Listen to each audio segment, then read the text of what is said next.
We will be covering things related to the rapid growth of Islam. But today we are going to focus on... I was just thinking the same thing. I guess great minds think alike.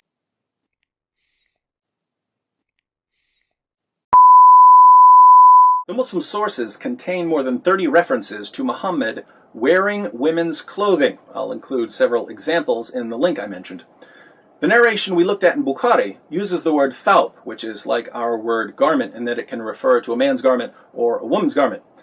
But in context, it's the thawb of Aisha that Muhammad's wearing. Pretty creepy.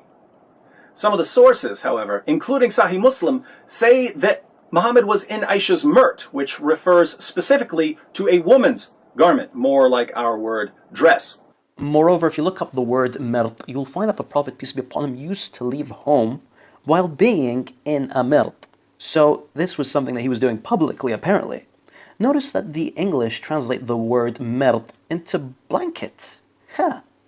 Isn't that strange? I thought mirt was supposed to look like this. By dressing up like your prophet. In another report with a similar wording, the word cloak is used for mirt. The report mentions that the Prophet, peace be upon him, had 4 of his relatives under that one cloak. Now I know that David is a big guy, but I don't believe that 5 people could fit into that outfit. So where did the confusion come from? Well, David explains. The Arabic dictionary Al-Mujam al-Wasit defines mirt as a dress from wool or cotton that is used as an izar, or a cover, by a woman. According to the dictionary definition, you have the mirt being worn in 2 different ways. One, as a cloak, تتلفع, meaning that she would cover herself up completely with it, like so. Or as an izar, meaning that she would use that same cloth and she would wrap it around her waist. So again, it's just a large piece of cloth that can be worn in 2 different ways. It should also be noted that most classical dictionaries do not state that it is something worn by women either. These include تهذيب اللغة, القاموس المحيط, and النهاية في غريب الحديث والأثر.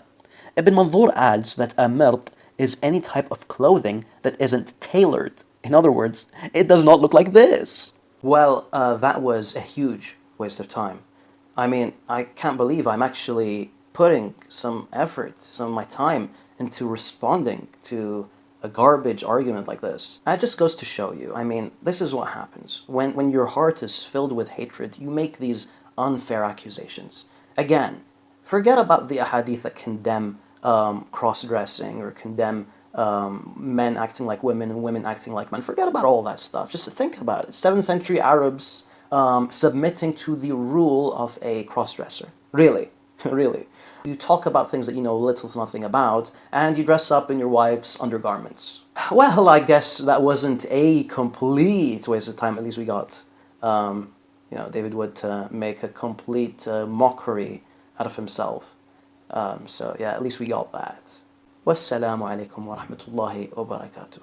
I've managed to squeeze this 240 pounds of awesomeness into the only garment in my wife's dresser stretchy enough to hold it. But today we are going to talk... I